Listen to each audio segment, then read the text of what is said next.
главная проблема – это нехватка туристов для того рынка, который сейчас в Абхазии вырос.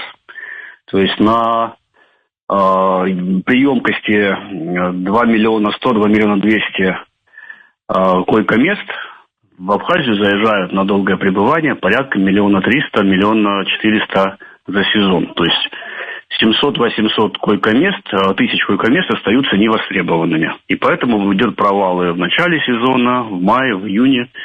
Ну и в конце, сейчас тоже в октябре идет провал.